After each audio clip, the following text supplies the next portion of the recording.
স্বাগতম। মই পুলিন ভূঞাই আপোনালোক সকলোলৈকে পুনৰ পৰা স্বাগতম জনাইছোঁ। মই আজি উপস্থিত আছোঁ এক বিশেষ ঠাইত। আপোনালোকে দেখিছে এতিয়া সোণালী মন্দিৰ বা গল্ডেন টেম্পল আপোনালোকে দেখা পাইছে। টাই ভাষাত অৰ্থাৎ খামতি ভাষাত এইটো গল্ডেন পাগোডা বুলি কোৱা হয়। পাগোডা শব্দটো বোধহয় টাই ভাষাৰ শব্দ। আপোনালোকে দেখিছে সুন্দৰ এটি গল্ডেন টেম্পল বা সোণালী মন্দিৰ। এইটো অৱস্থিত লখিমপুৰ জিলাৰ নাৰায়ণপুৰৰ খেৰাজঘাট মৌজাৰ অন্তৰ্গত বৰপথাৰ গাঁৱত। দেখিছে খুব সুন্দৰকৈ আছে মন্দিৰটি বা টেম্পলটি। মই যিমান ওচৰৰ পৰা পাৰি দেখুৱাবলৈ চেষ্টা কৰিম আপোনালোকক। ইয়াৰ ভিতৰলৈ এটা বাট আছে, বাটৰ মাজেদি যাব পাৰি, কিন্তু আমাৰ যোৱাৰ অনুমতি নাই, তেওঁলোকেহে যাব পাৰে। গতিকে ইয়াতে এটা ৰছী বান্ধি থোৱা আছে, এই ৰছীডালৰ পাৰ হৈ আমি যাব নোৱাৰিম। ইয়াত ভগৱান বুদ্ধৰ মূৰ্তি আছে।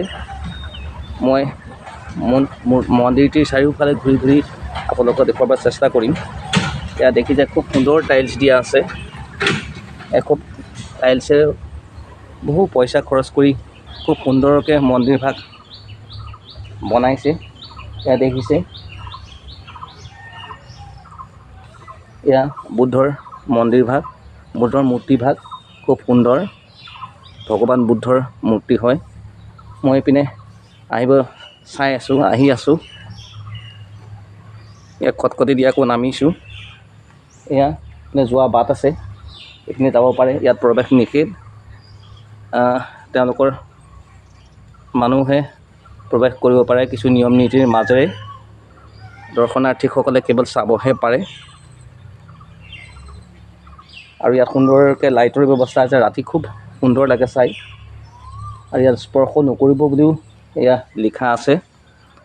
আৰু মই আপোনালোকক একেবাৰে মন্দিৰটি বা গল্ডেন পাগোডাৰ ওপৰ অংশ দেখাব বিচাৰিছোঁ। সেইয়া একেবাৰে ওপৰলৈ চূড়া আছে। গতিকে আৰু এইফালে যাবৰ ব্যৱস্থা নাই। মই ঘূৰিছোঁ, আনটো পাৰলৈ যাব বিচাৰিছোঁ। আহি আছোঁ। ইয়াত আৰু পৰিৱেশো খুব সুন্দৰ পৰিৱেশ। চাৰিওফালে গছ গছনি আছে। মানুহে কাম কৰি আছে চাফ চিকুণ। আৰু মন্দিৰটি খুবেই চাফ চিকুণকৈ ৰাখে, খুব সুন্দৰকৈ ৰাখে। দেখিছেনে? ক'তো আপোনাৰ অকণমান ৰং বা পিক বা তামোলৰ পিক একোৰে চিন নাই। খুব সুন্দৰকৈ চাফ চিকুণ কৰি ৰাখে। আৰু ইয়াতে তেওঁলোকে ইয়াত সোমোৱাৰ বাবে কোনো ফিজ বা মাননি বা এণ্ট্ৰি ফিজ কিবা কিবি একো নালাগে। দেখিছে আপোনালোকে ভগৱান বুদ্ধৰ মূৰ্তি। ভগৱান বুদ্ধক আমাৰ বৈষ্ণৱ ধৰ্মত নাৰায়ণ ভগৱান বা কৃষ্ণৰ ৰূপ বা অৱতাৰ বুলি গণ্য কৰে। গতিকে আমিও ভগৱান বুদ্ধ হিচাপে সদায় সেৱা কৰি আহিছোঁ। গতিকে মাধৱদেৱে ঘোষাত লিখি গৈছে যে বুদ্ধ কল কি নামে দশ আকৃতি ধৰিছা কৃষ্ণ তজু পায়ে কৰো প্ৰণাম। গতিকে সেই দশ অৱতাৰত নাৰায়ণৰ দশ অৱতাৰত বুদ্ধৰ কথা উল্লেখ আছে খুব সুন্দৰকৈ। মই তললৈ নামি আহিছোঁ। ইয়াতেই তেওঁলোকৰ উপাসনা গৃহ আছে। মই এইপিনে অলপ দেখাব বিচাৰিছোঁ। আৰু ইয়াত চাৰিওফালে লাইটৰ ব্যৱস্থা আছে। ৰাতি খুব সুন্দৰ লাগে পৰিৱেশটি। আৰু এইফালে ফুল আছে খুব সুন্দৰকৈ, এখন ফুলনি বা সুন্দৰ সৰু সৰু গছৰ বাগানৰ গতেও আছে। আৰু ইয়াৰ পৰিৱেশ খুব সুন্দৰ। মই ইয়াত চাকি বন্তি জ্বলোৱা ঠাই আছে, চাকি বন্তি জ্বলোৱা ঠাই দেখাব বিচাৰিছোঁ। ইয়াতে বোধহয় চাকি বন্তি বা মম জ্বলাই তেওঁলোকে বিভিন্ন অনুষ্ঠান পাতে। আৰু আহি আছোঁ। মই আজি আপোনালোকক এই মন্দিৰটি সম্পূৰ্ণকৈ দেখাওঁ। কেৱল গল্ডেন পাগোডা দেখাই ক্ষান্ত নাথাকিম। ইয়াতে এভাগ সিংহ আছে, খুব ধুনীয়া আপোনালোকে দেখা পাইছে। নুচুম, চোৱা যিহেতু মানা থাকে, গতিকে মই ইয়াৰ পৰা দেখাইছোঁ। খুব সুন্দৰ দেখা পাইছে কৃষ্ণ। তাৰপৰা আৰু আহি আছোঁ। ইয়াত আপোনালোকে দেখা পাইছে। ইয়াৰ পৰা আপোনাৰ তেওঁলোকৰ এই মন্দিৰভাগ মই আনি ইয়াৰ পৰাই সেৱা কৰিছোঁ কৃষ্ণ। এইয়া তাতে আছে ভগৱান বুদ্ধৰ মূৰ্তি বা এইটো তেওঁলোকৰ নামঘৰ বা সেৱাৰ স্থলী হয়। ইয়াতো এভাগ সিংহ আছে, ইয়াত দেখিছে। তাৰপিছত তেওঁলোকৰ অতিথিশালা বা বুদ্ধ ভিক্ষুসকল বা অতিথিসকল থকা ঠাই আছে, খুব সুন্দৰকৈ ইয়াৰ বনাই ৰাখিছে। আপোনালোকে দেখিছে, কুঁৱা আছে, লেট্ৰিন বাথৰুম আছে, খুব সুন্দৰকৈ সকলো বস্তু সজোৱা আছে। আৰু ইয়ালৈ আহিলেই আপোনালোকে খোৱা বোৱা ব্যৱস্থাও কৰি ল'ব পাৰে, বনাব পাৰে। বনোৱাৰ কাৰণে ঠাই আছে, মই সেয়া আপোনালোকক দেখাম। এতিয়া মই আৰু আহি আছোঁ, আৰু কিছুমান বস্তু আছে আপোনালোকক দেখাম মই। এয়া এডাল ফ্লেগৰ মাৰি দেখা পাইছোঁ, ইয়াতে ফ্লেগ হোষ্টিং কৰে হয়তো। এয়া ফ্লেগ হোষ্টিং কৰে। আৰু ইয়াতে ভগৱানৰ বুদ্ধৰ মূৰ্তি আছে। এয়া আপোনালোকে দেখিছে, এইভাগে এভাগ ভগৱান বুদ্ধদেৱৰ মূৰ্তি। আৰু ইয়াত এটা হৰিণা আছে, হৰিণাৰ মূৰ্তি আছে। এয়া দেখা পাইছে, হৰিণাৰ মূৰ্তি আছে। আৰু এটা সৰু হাতী মূৰ্তি আছে।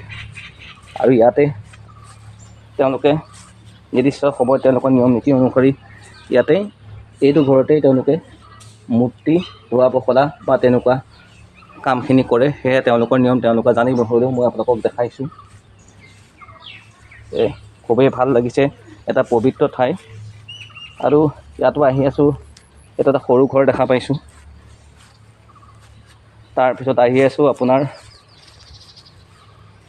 ইয়াতো এটা ঘৰ দেখা পাইছোঁ, খুব সুন্দৰকৈ পৰিৱেশ। হয়তো ইয়াতো কিবা অনুষ্ঠান কৰে, দেখাব বিচাৰিছোঁ।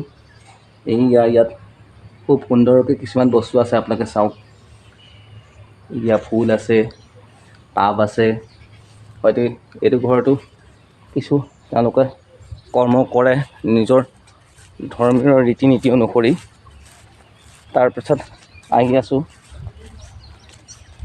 এইটো খুব সুন্দৰ এটা অনুষ্ঠান, গতিকে আহিয়েই ইয়াত ভাল লাগে। আপোনালোকো আহিব পাৰিব। মই কেনেধৰণে আহিব, ক'ত নামিব, কেনেকৈ আহিলে পাব, মই আপোনালোকক দেখাম। আৰু ইয়াতো এভাগ ভগৱান বুদ্ধদেৱৰ মূৰ্তি আছে। এটা পানী ফ্লাৱাৰ তেওঁলোকে নিৰ্মাণ কৰিছে। এয়া এনেকৈ সাপৰ নাগৰাজ অনন্তৰ কোলাত যেনেকৈ ভগৱান নাৰায়ণে শয়ন কৰে, ঠিক তেনেদৰে গভীৰ ধ্যানত মগ্ন হৈ আছে আমাৰ বুদ্ধদেৱ, ভগৱান বুদ্ধদেৱ। গতিকে এয়া আপোনালোকে দেখা পাইছে। আৰু এয়া পানীৰ ফ্লাৱাৰ খুব সুন্দৰকৈ অলপ মেটেকা ফুল আছে। আৰু সেইফালে তাতো এটা ঘৰ আছে,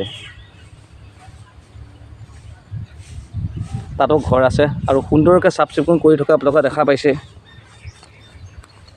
গতিকে মই এগৰাকী ব্যক্তি আছে, মই তেওঁৰ ওচৰলৈকে গৈছোঁ, আহি আছোঁ, অকণমান কথা পাতি চাম। আহি আছোঁ ইয়াত কাম কৰি থকা। অঁ খুৰা, আপোনালোকৰ এই মন্দিৰ ভাগ সজাই কিমান দিন হ'ল? সেই ভাগ মন্দিৰ এইটো সেই এই গল্ডেন টেম্পল সজা কিমান দিন হ'ল? এইটো তাতে আছে নহয়? তাতে আছে, কিবা লিখি থোৱা আছে নহয়নে? এই বুদ্ধ মন্দিৰ ভাগ কিমান পুৰণি?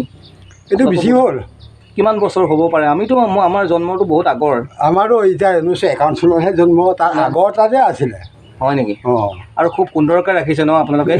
আৰু এজোপা আহঁত গছ আছে। হয়, ইয়াতে হয় বহু পুৰণি এটা নামঘৰ মানে অনুষ্ঠান।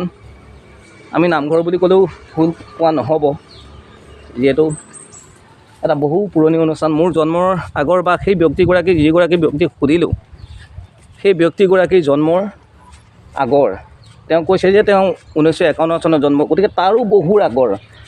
আমাৰ দেউতাহঁতক সুধিলেও ক'ব নোৱাৰে যে সেই বহু পুৰণা, বহুত পুৰণি এক অনুষ্ঠান। গতিকে ইয়াতে অতিথিশালাৰ ব্যৱস্থা আছে। আৰু ইয়াতে খোৱা বোৱা কৰিব পাৰিব, নিজে বনাই খাব পাৰে। যদি আপুনি খোৱা বস্তু লৈ আহে, ভাত বনোৱাৰ ব্যৱস্থা লৈ আহে, ধুনীয়াকৈ জিৰাব পাৰিব। আৰু ইয়াতে লিখা আছে যে জোতা চেণ্ডেল ভিতৰলৈ নোসোমাব, মই সেইকাৰণে জোতা চেণ্ডেল বাহিৰতে খুলি ৰাখিছোঁ। এটা কেমেৰাৰ কাৰণে উল্টা হৈছে বাৰু। ইয়াতে ঘৰতে ধুনীয়াকৈ বনাব পাৰিব। আৰু ইয়াৰ মানুহসকল ব্যক্তিসকল খুব ভাল, খুব সুন্দৰ। ইয়াতে চাংঘৰ আছে, সেইপিনে এটা ঘৰ আছে, চাংঘৰ আছে। ইয়াতে চৌকা আছে, বনাই মেলি খুব সুন্দৰকৈ খাব পাৰিম। মই স্কুলৰ যেতিয়া ল'ৰা ছোৱালীবিলাক আনিছিলোঁ ইয়ালৈকে আমাৰ বিদ্যালয়ৰ, ধুনীয়াকৈ আমি খাই বৈ তেওঁলোকৰ গ'ল্ডেন পাগোডা দেখুৱাই লৈ গৈছিলোঁ।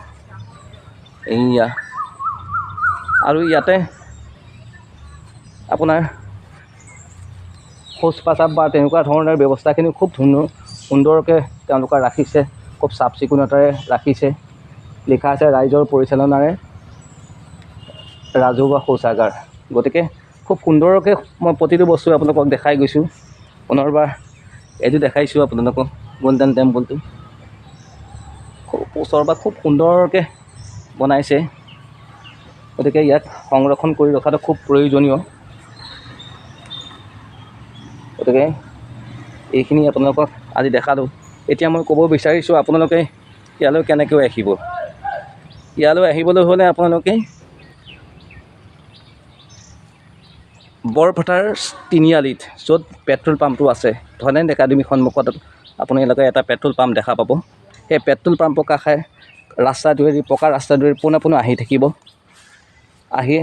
এটা শিৱ মন্দিৰ পাব, তাৰ পৰাও আহি থাকিব। আহি আপোনালোকে দেখিবই এটা তিনিআলি পাব, সৰু তিনিআলি। তাৰপৰা সেই তিনিআলিটোৰ পৰা আপোনালোকে দেখিবই যে সোণালী মন্দিৰটি। গতিকে মোৰ লোকেশ্যনটো মই ট্ৰেক কৰি দিম মোৰ ভিডিঅ'টোৰ লগত, আপোনালোকে তাৰ জৰিয়তে আহিব পাৰিব। মই ডেছক্ৰিপশ্যনখিনি খুব সুন্দৰকৈ লিখি দিম। ইয়াতে এজোপা তেতেলী গছ আছে, খুব আমি তেতেলী মাজে মাজে নিওঁ, তেতেলী খাওঁ। তাৰপিছত ইয়াৰ জিৰাৰ খুব সুন্দৰ ব্যৱস্থা আছে। আৰু এইখিনি ৰাস্তা পদূলিখিনি ভাল, বিভিন্ন ঠাইৰ পৰ্যটক আহে। আজি হয়তো কিছু বতৰ বেয়া, তাতে খেতি পথাৰৰ দিন, গতিকে মানুহক পৰ্যটক বা অন্যান্য মানুহবিলাক অহা নাই। আবেলিৰ লগে লগে মানুহে ভৰি পৰে, দৰ্শনাৰ্থীয়ে ভৰি পৰে। গতিকে এইখিনি আপোনালোকক আজি দেখালোঁ। এতিয়ালৈ যাওঁগৈ। ভিডিঅ'টি আপোনালোকে ছাবস্ক্ৰাইব কৰিব, ফেচবুকত ফ'ল' কৰিব আৰু মন্তব্যসমূহ জনাব, মই যাতে আপোনালোকক আৰু বহু ঠাই, নতুন নতুন ঠাই দেখাব পাৰোঁ। ইয়াতে আজিলৈকে ভিডিঅ'টো সমাপ্ত কৰিছোঁ। ধন্যবাদ।